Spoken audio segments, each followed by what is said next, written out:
What's up, Chris here, and over the last few years, I've kind of made a name for myself as like the full body tracking guy, you know, and with that, there's been some unintended consequences, like companies want to give me their new trackers to try out, and every single time they hit me up, I'm like, oh yeah, of course, give me that shit, you know? Then they give it to me and it just sits on my shelf for eternity because, like, I don't know, like, I'm very much a creature of habit. Like, if something's working, I just don't want to mess with it, you know? It's like, it's the reason why I've been using lighthouse tracking for so long. It's the reason why I'm still rocking the Valve Index after 5 years, even though I've tried everything else. Because if it isn't broken, it's like, why fix it, you know? Well, like, unless, of course, you break it. But you know what? Maybe it's about time for me to branch out a little bit, you know, like, broaden my horizons a bit. So I'm going to dust these off and try out literally all of them. Oh, dude, this is actually super heavy. Oh, there might even be a thumbnail here. Hold on.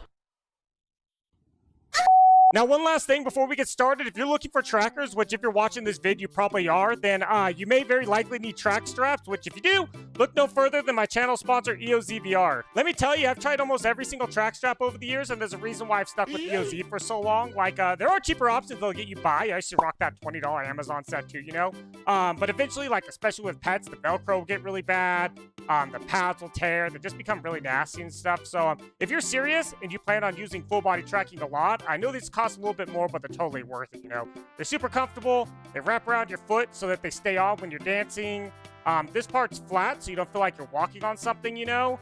And they even just launched a new strap specifically for the Vive Ultimate trackers, which I'll touch on a little bit later because this solved an issue I was kind of having with them. So, but anyways, I'll put a link to EOZVR down in the description, and let's go ahead and get started.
So that was pretty interesting. Let's go ahead and talk about some of the variables first, because that was not like a perfect test by any means, you know.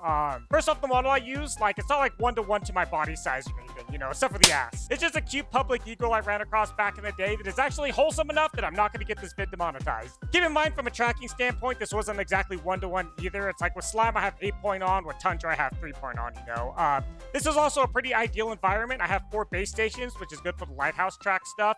And I have studio lighting, which is good for the Vive Ultimate. Also have just a really good computer, so it's like, I don't know how much that affects how well, like, Slime and stuff track, you know, so just something to keep in mind. And lastly, I really only tested with SteamVR my Index. I know a lot of these can do some cool stuff, like, you know, mocap or standalone with the Quest or other headsets. I didn't explore any of that. This is strictly my experience with SteamVR and my Index. Okay, so to kick this thing off, I want to start with the SteamVR lighthouse-based ones, the ones I'm used to and have used forever. I'm talking about the Vive 3.0 and the Tundra. I'm going to talk about these at the same time because they're basically the same thing, just some cosmetic differences. Yeah, as you can see, the tracking was good. Like, it was pretty solid. It just works. There's, like, no real drift or anything. It wasn't perfect. There was some spots where you can see the tracking get a little bit messed up, and that's because I had the tracker on my hip. And even with 4 base stations, if I got too close to the wall, it would lose line of sight to the one on the hip. So, yeah, it's a little bit of spazzing out like that. When I was doing the hoop and I was swinging back and forth every single time my arm went across the tracker, it would spaz out for a second because it was losing line of sight. So even with 4 base stations, which is an ideal scenario, that's something that can happen. So yeah, it's just really hard to beat the tracking quality of these things. Like, that's why everyone uses them. That's why it's kind of being held as the standard. Setting it up is super easy too. It's literally as easy as pairing it to a dongle, and then they're just waiting for you in VRChat, okay? All right, I don't know if you can see that, but look at that. So the Tundras are substantially smaller, you know, which I really like. Like, there's a few things I've been able to do only with these little guys. I actually had some juggling balls that I custom made, so I was able to juggle these around in Neos. It's just like, they're just really cool. Battery life on these is basically both almost the same. And I just, you know, I just like them. You can get, you know, if you want to have like 10-point tracking with like slime, you could buy 10 of these, have them all over your body, and your tracking will be insane. Like, I've seen dancers with that in VRChat. But that's what the problem is. It's like, that's a big cost investment. I know that if you're coming from a Quest or something like that, buying the base station 2.0s, buying the trackers is a big cost investment. I think that's where like these new IMU trackers have kind of spawned from, which they're pretty cool. Like, it's pretty cool that we have those options. Let's go ahead and talk about one of those real quick. Okay, so out of the IMU options, I'm going to start with the HaritoraX, because even though the tracking wasn't the best, I think Slime had them beat. There's a lot of reasons why I like them more. First, it was the only IMU-based trackers that I was able to actually get set up without having to go on Discord or watch some random YouTube videos. They have really well-written manuals and setup instructions, even though this guy freaks me out a little bit. I'm just kidding. I'm sure he's a really good guy. So yeah, what I really liked about these, though, is that they're very consumer-friendly. Their stuff is just straightforward. Their setup was a simple launcher. There was a built-in setup tutorial. Calibration was quick, and the software was fine, even though it looks a little crunchy. I like that you had the option to use Bluetooth or a dongle, and I suggest the dongle. I just have better tracking within my area, you know? And the thing that I like the most is the actual trackers themselves. You know, they're really light, they're tiny, they feel quality, and also, dude, check this out. Okay, this is super sick. Okay, so they come all pre-labeled. See, that says chest, that says hip.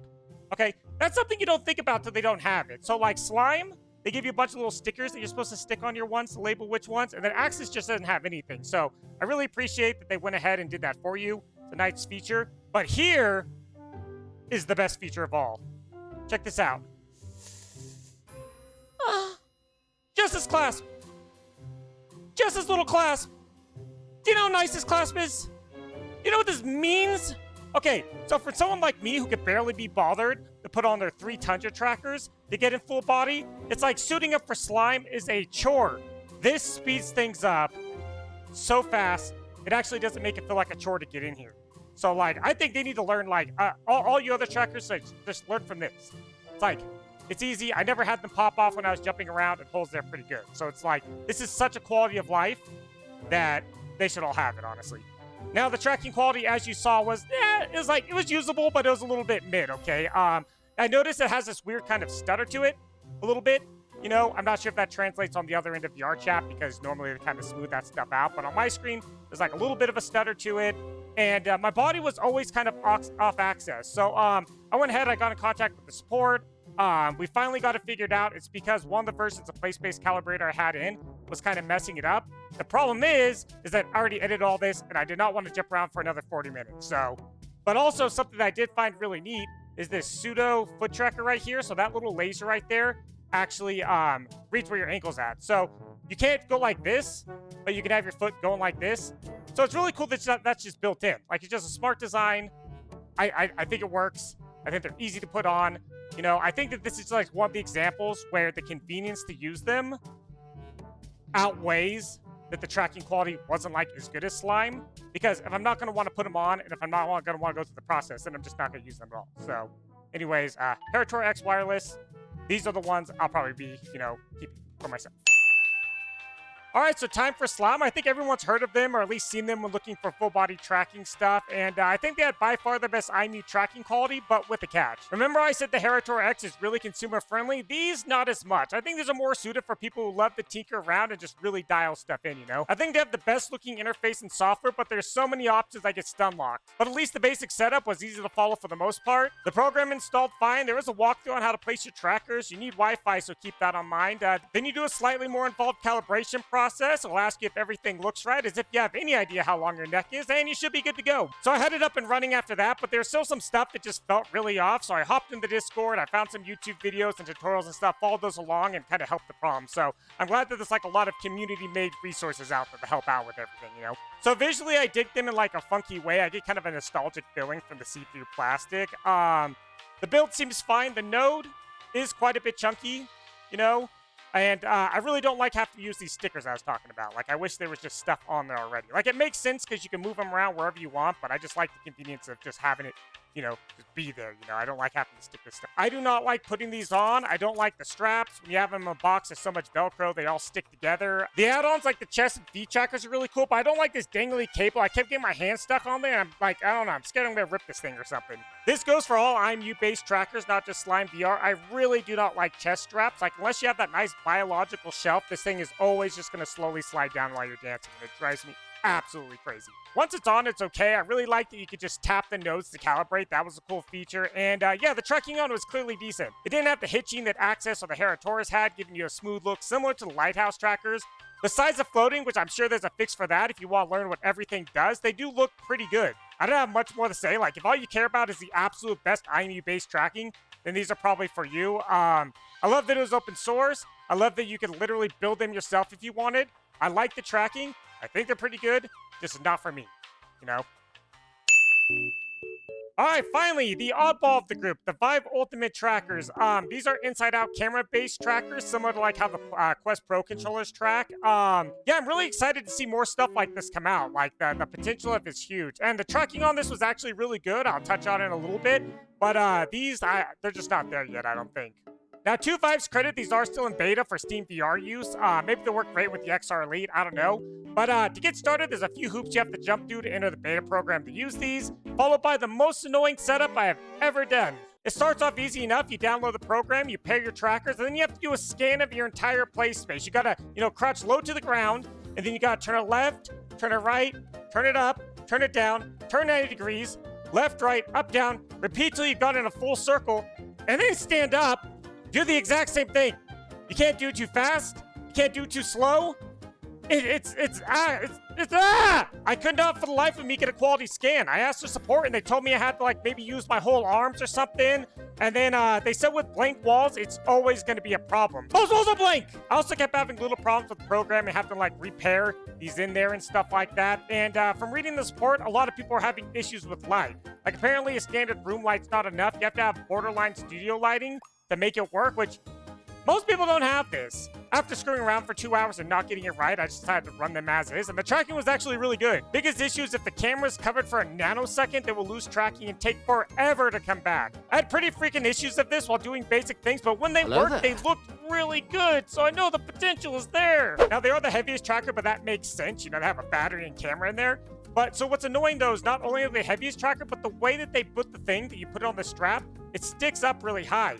So not only that, the center of mass is farther away from your body, which is like you could just kind of feel it on you when you're moving around. Fortunately, this is where EOZ stepped in. They made this custom strap here, so everything sits flush. You know, it's got a quick release. Boom. You swap stuff around, charge it, do whatever you need to do. I don't even know what that stuff does down there. But yeah. I mean, I think that if you're going to spring the $600 to buy this, you may as well pay a little extra, get these straps, and it's just going to make them feel a whole lot better on your body, you know? But yeah, like I said, these are still just in beta, and I'm absolutely praying that Vive gets this right, because these really do have so much potential, but at the moment, they're like too much of a headache for me to deal with right now. All right, let's talk access, okay? I don't know what was going on, but I struggled with these a lot, so let's go ahead and start with what I kind of enjoyed first. All right, so I really like this little charging tray you get with them. I think it's a really convenient way to charge them all, so you don't have like 20 cables lying around, and plus, it looks like a little box of chocolates, you know? I think they look pretty sleek. Okay, they seem like they're pretty good build quality. I like that you can just like pop these in and out.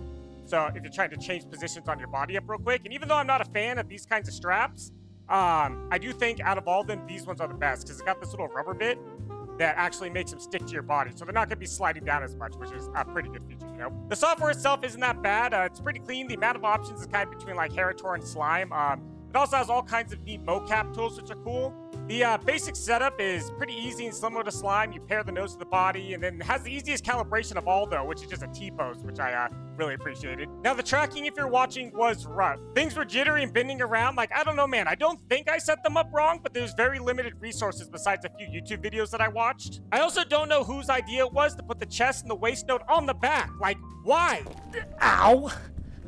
Ow, my spine! Ow! Even if the tracking was optimal, you wouldn't even be able to mirror dwell without feeling those press into your back. I also just don't get these. Like, this 9-piece set that they sent me would be $750 on the website, which is almost double the price of all the other IMUs. They did just release a cheaper 4-piece system for $350, which is basically late tracking only. I tried to give that a go, but I was having issues with it. When I reached out to support, they said it's a specific issue with SteamVR and the index. And they had this whole workaround using Slime to get to work, but I didn't want to do all that at the time. So, I also don't get why you'd pay $350 for 4-point late tracking when you get like the Haritora full body for $300, you know? I don't get the pricing on these, you know? Like, I don't know, I watched some other creators' reviews and try to troubleshoot and see if I can figure out my problem, and their tracking did look a bit better. So I don't know if I had a conflict or it was my system or what, but I tried removing all my plugins, I tried doing all this kind of stuff, and it didn't work. Like, I spent the most time trying to get these ones to work, and I had the worst results, so it feels bad. I don't know. Don't know what else to do.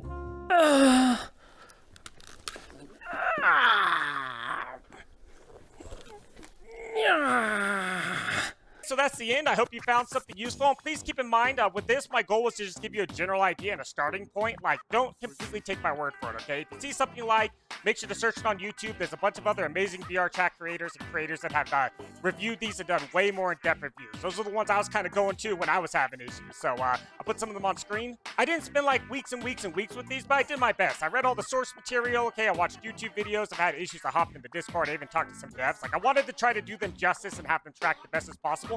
But that doesn't mean that I didn't screw something up, because after all, I'm still just a little weirdo that hasn't touched grass in 4 years. But anyways, thanks for watching. Boop. That's terrifying. That's terrifying. Yeah, let me bring this in. Flip it this way. Let me bring this in right now. I think we got it almost. Yeah, sure. Totally. Move your hands. Uh-huh. There is so much hair caught in this zipper. It's an unreal amount. Why do I have so much in here? I don't know, man. Nope, it went a little bit more.